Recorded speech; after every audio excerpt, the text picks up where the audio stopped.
Hello everyone, welcome to Wizard Educational Institute. সদায়ৰ দৰে আজিও আমি কিছুমান ইম্পৰ্টেণ্ট কাৰেণ্ট এফেয়াৰ্ছ টপিকছ আলোচনা কৰিম। আজিৰ প্ৰথম টপিকটো হৈছে A History of Dissent, Nepal's Generation Z Revolt and the Fall of Prime Minister KP Oli. এই টপিকটো GS পেপাৰ 2 ইণ্টাৰনেশ্যনেল ৰিলেশ্যনছৰ ফালৰ পৰা ইম্পৰ্টেণ্ট হয়। তাহকচোন আমি বিতংভাৱে আলোচনা কৰোঁ নেপালত কি হৈ আছে। On September 9, 2025, Nepal's Prime Minister KP Sharma Oli resigned within 36 hours of mass protest triggered by a sweeping ban on social media platforms. At least 19 youth were killed and over 400 injured, marking one of the most significant youth-led uprisings in the country's democratic history.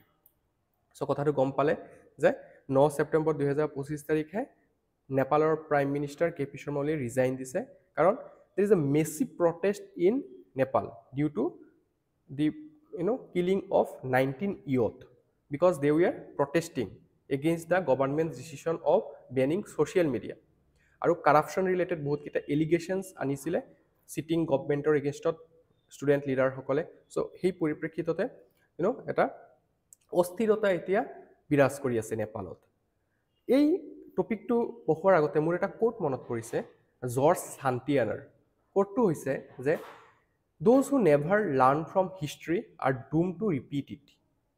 Those who never learn from history are doomed to repeat it. George শান্তিয়ানাই কৈছিলে কথাষাৰ। So বাংলাদেশতো একেবাৰে as it is copy paste আমি ক'ব পাৰোঁ সংঘটনা হৈ গৈছিলে আৰু তাৰ পৰা আমি ক'ব পাৰোঁ নেপালে শিক্ষা লোৱা নাছিলে ৰাইট। সো সেইটো বেলেগ কথা। আমি আজি এই টপিকটো পৰা কি ধৰণৰ কুৱেশ্যনছ বা কি পাৰ্সপেক্টিভৰ পৰা ইম্পৰ্টেণ্ট হয় সেইবোৰ আলোচনা কৰিম। প্ৰথমতে জেন জেড, এটা আমি শব্দ পাইছোঁ জেন জেড, জেনেৰেশ্যন জেড। কি হয় এইটো? দোজ বৰ্ণ বিটুইন 1996 to 2010 তেখেতসকলক জেন জেড বুলি কোৱা হয়। মোষ্ট প্ৰবাবলি আপোনালোক যোনে ভিডিঅ'টো চাই আছে আপোনালোকো জেন জেডৰ অন্তৰ্গত। সেকেণ্ড য়ংগেষ্ট জেনেৰেশ্যন হয়, ডিজিটেলি নেটিভ হয়, sandwiched between millennials and generation alpha. In Nepal, they form nearly 40% of the population.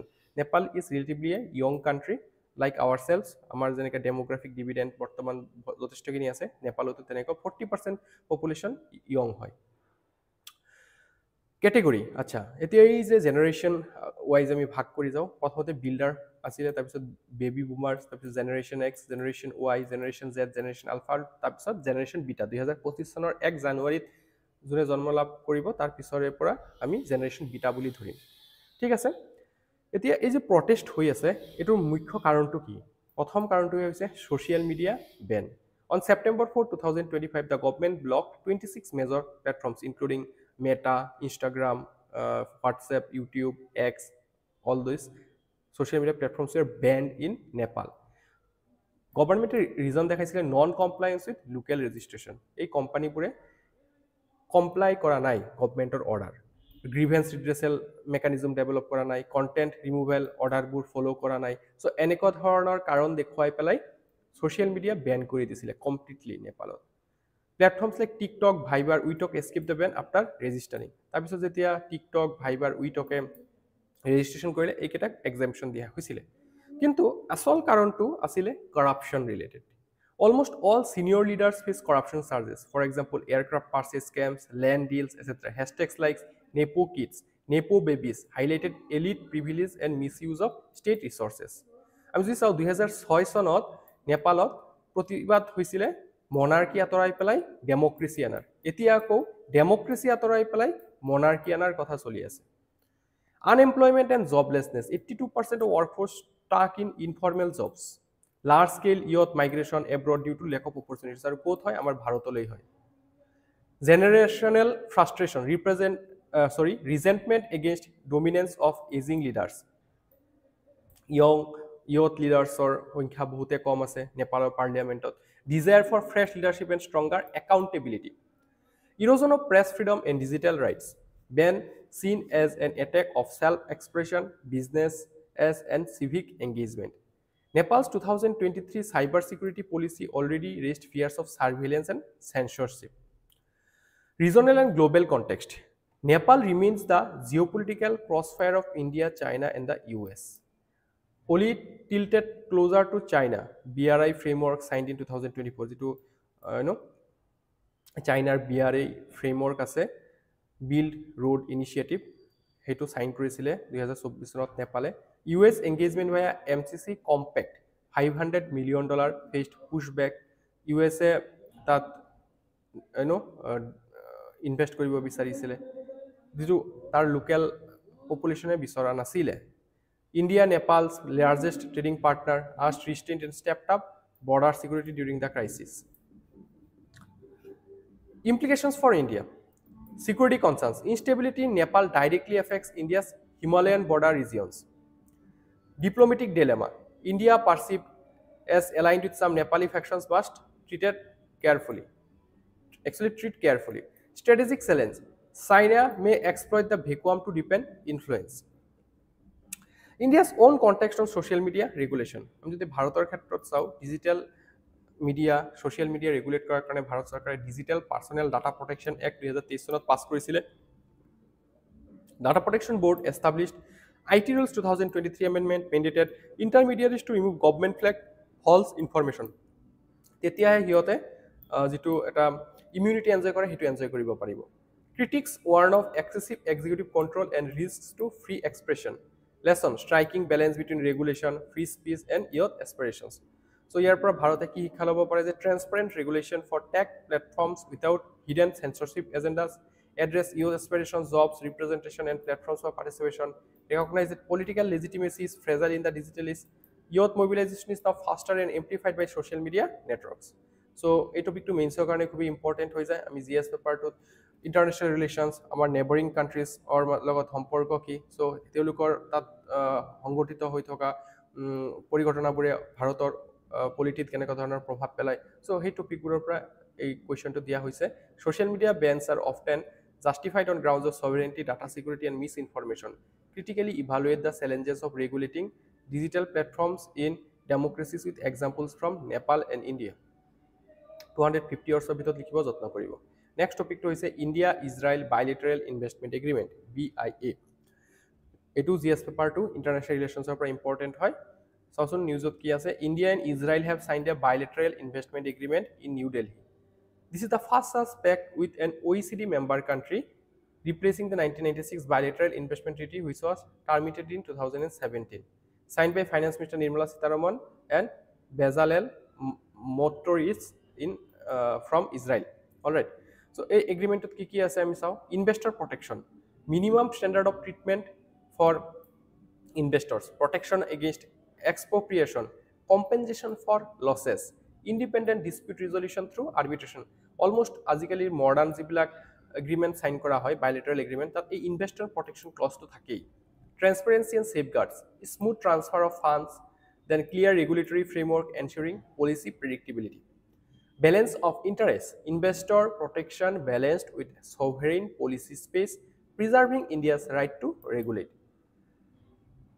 Then significance, boost to investments. Bilateral investments currently stand at USD 800 million between India and Israel. It is expected to rise obviously. Economic cooperation strengthens ties in fintech, infrastructure, financial regulation, and digital payments. Strategic sectors, cyber security, defense, innovation, high-tech industries. Regional linkages complements cooperation under the I2U2 grouping that is India, Israel, UAE, and USA. Bilateral investment treaties background to the reciprocal agreements between two sovereign states to promote and protect cross-border investments is known as bilateral investment treaties.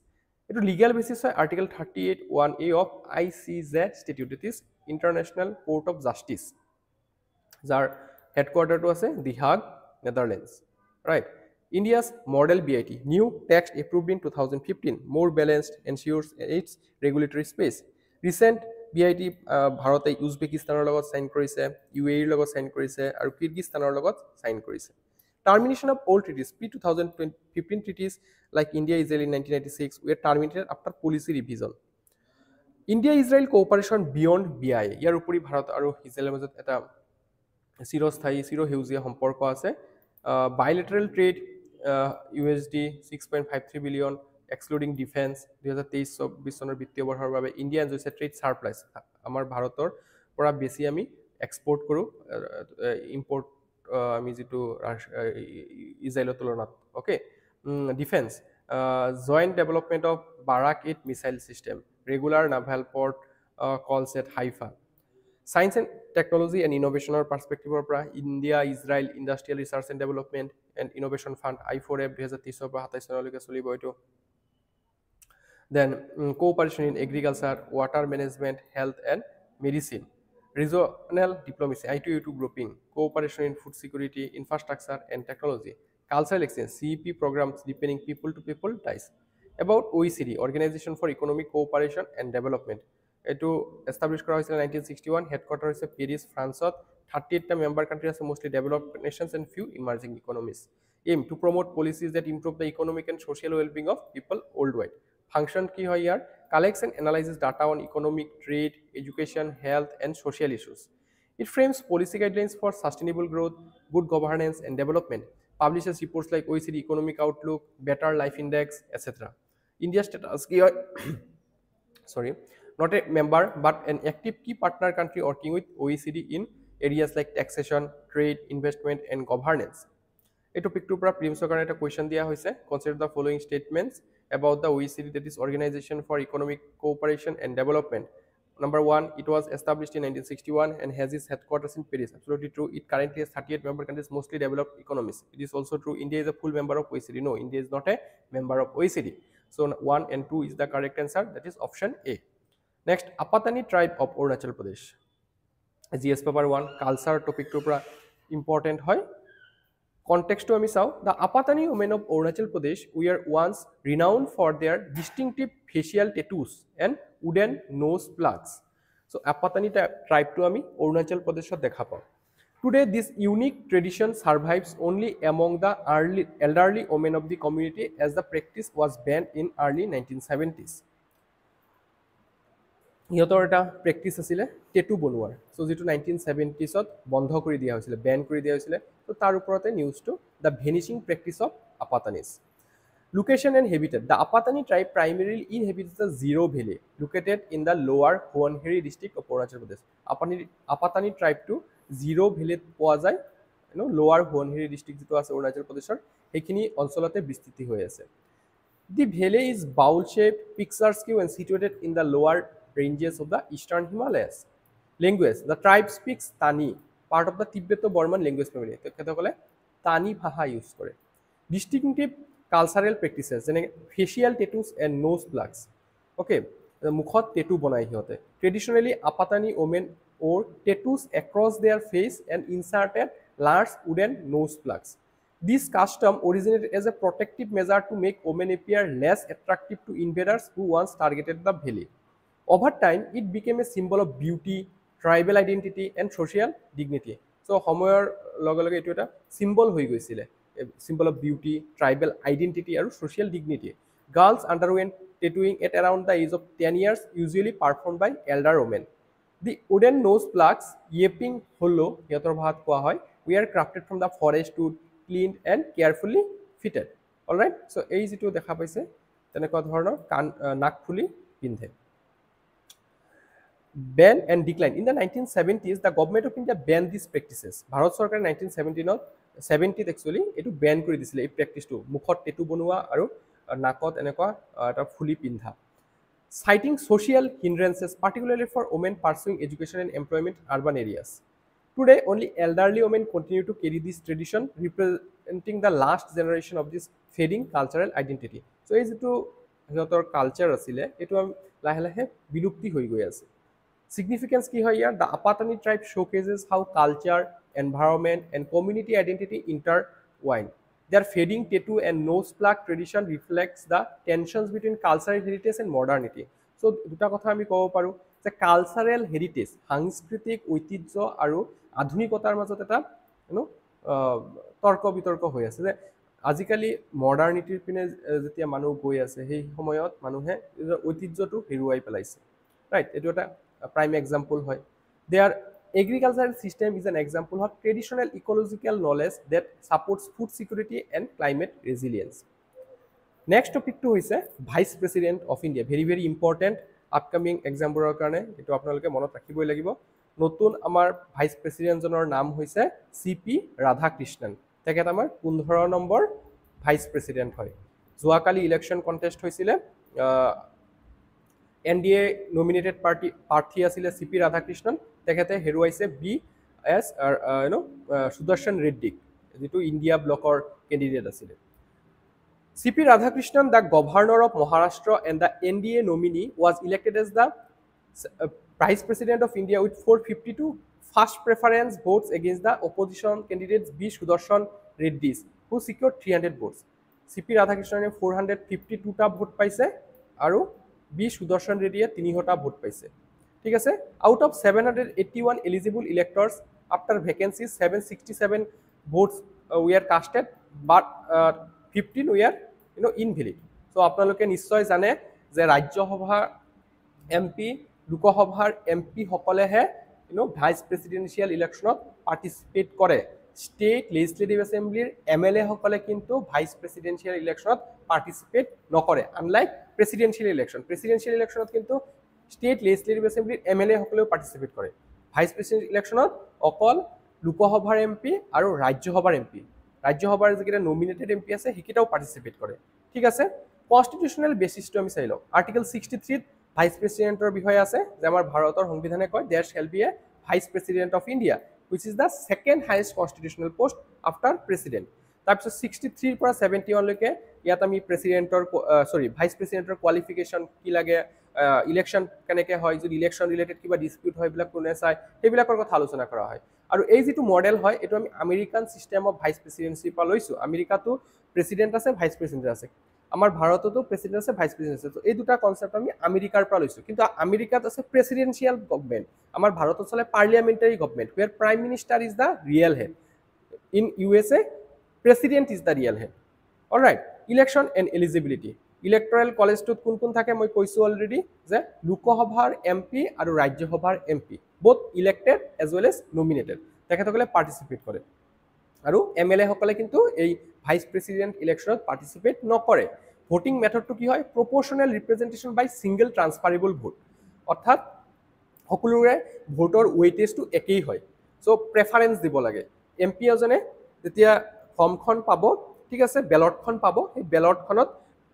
দুজন candidate আছিল so 1 number 2 number হিচাপে preference দি পেলাই ভৰাই থৈ আহিব লাগে বক্সটো আৰু এটো সিক্ৰেট মেথডৰ দ্বাৰা হয় এটো কোনেও গম নাপায় যে কোনে কাক ভোট দিছে overseen by Secretary General of either House of Returning Officer আৰু এই ক্ষেত্ৰত ৰিটাৰ্নিং অফিচাৰ জন আছিল ৰাজ্যসভাৰ সেক্ৰেটাৰী জেনেৰেল PC মোদি আচ্ছা ভাইস প্ৰেসিডেন্ট ইলেকশন কন্টেস্ট কৰিবৰ কাৰণে মিনিমাম এজ কিমান হ'ব লাগে 35 ইয়াৰ্স আপোনালোকে জানে আৰু তেখেত ভাৰতীয় নাগৰিক হ'ব লাগিব আমি ভাৰতীয় নাগৰিকত্ব 5টা ৰাস্তাৰে অৰ্জন কৰিব পাৰো সিটিজেনশিপ এক্ট 1955 ৰ আন্ডাৰত মই ক্লাছত এটো পঢ়াও যে আমাৰ যেটো ব্ৰ্যান্ড নিমোনিক্স আছে by birth by registration by acquisition of territory by naturalization and by descent so এই পাঁচটা পৰ্যায়ৰ যদি কোনোবাই ভাৰতীয় নাগৰিকত্ব লৈছে সেই সকল এলিজিবল হয় ভাৰতৰ ভাইস প্ৰেসিডেন্ট পোষ্টৰ কাৰণে ইলেকশন কন্টেস্ট কৰাৰ কাৰণে ঠিক আছে তাৰপিছত qualified for Rajya Sabha membership so ৰাজ্যসভাৰ মেম্বাৰ হোৱাৰ কাৰণে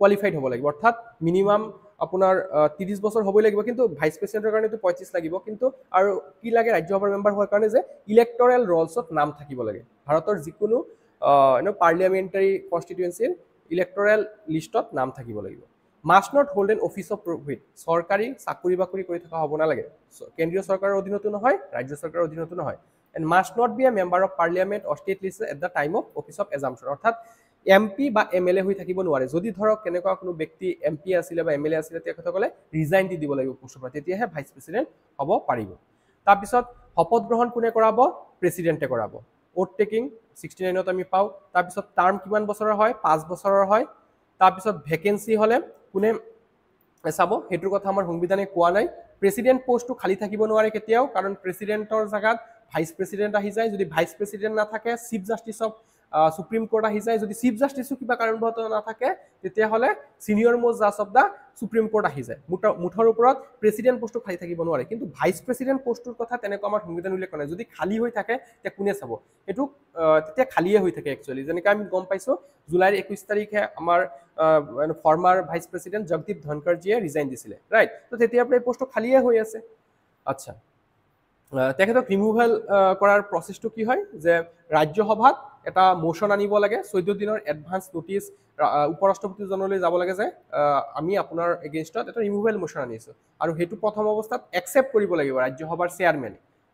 সেই ক্ষেত্ৰতো ডেপুটি চেয়াৰমেন থাকিব, কাৰণ যেতিয়া চেয়াৰমেনৰ জনৰ এগেইনষ্টতে ৰিমুভেল মোশ্যন অনা হয় তেওঁ সভাপতিত্ব কৰিব নোৱাৰে, গতিকে ভাইচ চেয়াৰমেনজনে সেইটো একচেপ্ট কৰিবও পাৰে নকৰিবও পাৰে। অলৰাইট, আৰু 14 দিনৰ এডভান্স নটিচ দিয়াটো বাধ্যতামূলক। তেখেতৰ ৰোল কি হয় ভাইচ প্ৰেচিডেণ্টৰ? ভাইচ প্ৰেচিডেণ্টৰ মুখ্য কামটো হৈছে যে he is the ex officio' chairman of Rajya Sabha, that is council of state. আমাৰ যিটো লোকসভা আছে, লোকসভাত স্পীকাৰ থাকে, ৰাজ্যসভাত থাকে চেয়াৰমেন, আৰু সেই চেয়াৰমেনজন কোন হয়? আমাৰ ভাইচ প্ৰেচিডেণ্টজনে হয়। Can suspend members under Rule 256 for gross misconduct, ensures neutrality and fair debates as a non-member of the House, has a casting vote in case of a tie, refers bills, motions and resolutions to committees. Also, he acts as president. এই কথাটো কোৱা হৈছে যে president যেতিয়া নাথাকে তেতিয়া vice প্ৰেচিডেণ্টে কামবোৰ চম্ভালে।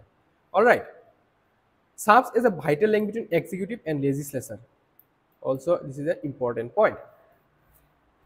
Vice president of India versus US, এইটো UPSC APSC মেইনছত সুধিব পৰা প্ৰশ্ন এটা যে আমাৰ ভাৰতৰ যিজন উপৰাষ্ট্ৰপতি আছে আৰু আমেৰিকাত যিজন উপৰাষ্ট্ৰপতি আছে তেওঁলোকৰ মাজত পাৰ্থক্যটো কি হয়? প্ৰথম কথাটো, দুয়োটাৰে হাউজৰে upper house of India, that is Indian parliament, আমি যিটো সংসদ বুলি কওঁ, তাৰ চেয়াৰমেন হয়, আৰু আমেৰিকাৰ যিটো আপাৰ হাউচ সেইটো কোৱা হয় চেনেট। ঠিক আছে, আমেৰিকাৰ যিটো সংসদ সেইটোৰ নাম হৈছে কংগ্ৰেছ, কংগ্ৰেছৰ যিটো আপাৰ হাউচ সেইটো হৈছে চেনেট, যেনে আমাৰ ৰাজ্যসভা। তো ভাৰতত যেনেকৈ ৰাজ্যসভাৰ চেয়াৰমেনজন ভাইচ প্ৰেচিডেণ্ট হয়, তেনেকৈ আমেৰিকাত চেনেটৰ চেয়াৰমেনজন আমেৰিকাত ভাইচ প্ৰেচিডেণ্ট হয়। তাৰপিছত voting power, only vote in case of a tie in Rajya Sabha. তো আমাৰ ভাৰতৰ ক্ষেত্ৰত কি হয়, যেতিয়া ধৰক কিবা এটা বিল টাই হৈ আছে, 50-50 হৈ আছে, সেই ক্ষেত্ৰত কাষ্টিং ভোটটো কৰিব পাৰে আমাৰ ভাৰতৰ উপৰাষ্ট্ৰপতিজনে। ছাকচেছন টু প্ৰেচিডেণ্ট ডিউৰিং ভেকেঞ্চি, আৰু এটা ইম্পৰ্টেণ্ট পইণ্ট হয় এইটো যে এতিয়া ধৰক আমাৰ প্ৰেচিডেণ্টজন ঢুকাল বা ৰেজিগনেশ্যন দিলে বা কিবা কাৰণবশতঃ অনুপস্থিত, তেতিয়া আমাৰ ভাইচ প্ৰেচিডেণ্টজনে সেই কামবোৰ চোৱা চিতা কৰে, কিন্তু নিৰ্দিষ্ট এটা সময়ৰ কাৰণে, 6 মাহৰ কাৰণে, কাৰণ 6 মাহৰ ভিতৰত প্ৰেচিডেণ্ট ইলেকশ্যন হ'ব লাগে আৰু নতুন এজন প্ৰেচিডেণ্ট তেতিয়া সোমাব। কিন্তু আমেৰিকাত সেইটো নহয়। আমেৰিকাত কি হয়, যিজন ৰাষ্ট্ৰপতি আছে সেই ৰাষ্ট্ৰপতিজন যদি কিবা কাৰণবশতঃ ঢুকালে, তেতিয়াহ'লে সেই যিখিনি সময় বাকী থাকি যাব তেওঁৰ টেনিয়ৰৰ, 4 বছৰ থাকে ন আমেৰিকাৰ ৰাষ্ট্ৰপতিৰ কাৰ্যকাল, চ' সেই 4 বছৰৰ বাকী যিখিনি সময় থাকি যাব সেইখিনি সময় আমেৰিকাৰ উপৰাষ্ট্ৰপতিজনে ৰাষ্ট্ৰপতি হিচাপে কাম কৰিব, তাত কিন্তু আকৌ ফ্ৰেছ ইলেকশ্যন নহয়। আমাৰ ভাৰতত কিন্তু ফ্ৰেছ ইলেকশ্যন হ'ব। আচ্ছা, executive role mostly ceremonial and steps only needed. So' আমি ক'ব পাৰোঁ যে আমেৰিকাৰ যিটো ভাইচ প্ৰেচিডেণ্ট তাৰ পাৱাৰ আমাৰ ভাৰতৰ ভাইচ প্ৰেচিডেণ্টতকৈ বেছি হয়। চ' তলত এটা কুৱেশ্যন দিয়া হৈছে, কুৱেশ্যনটোত কৈছে consider the following statements regarding the vice president of India. The office of the Vice President is provided under Article 63 of the Constitution. The Vice President is the ex officio chairman of the Lok Sabha. The Vice President is the second highest constitutional authority after the President. The Pratham statement to say the office of the Vice President is provided under Article 63. Yes, absolutely true. The Vice President is the ex officio chairman of the Lok Sabha. Lok Sabha to ex officio chairman no hai, Rajya Sabha hai. Lok Sabha speaker thake to itu bhul. The Vice President is the second highest constitutional authority. Yes, President or pisat second highest constitutional authority kontu hoy Vice President. So 1 and 3 is the correct answer. Option C. So, আজিৰ ভিডিঅ'টো ইয়াতে সামৰিছোঁ। Thank you.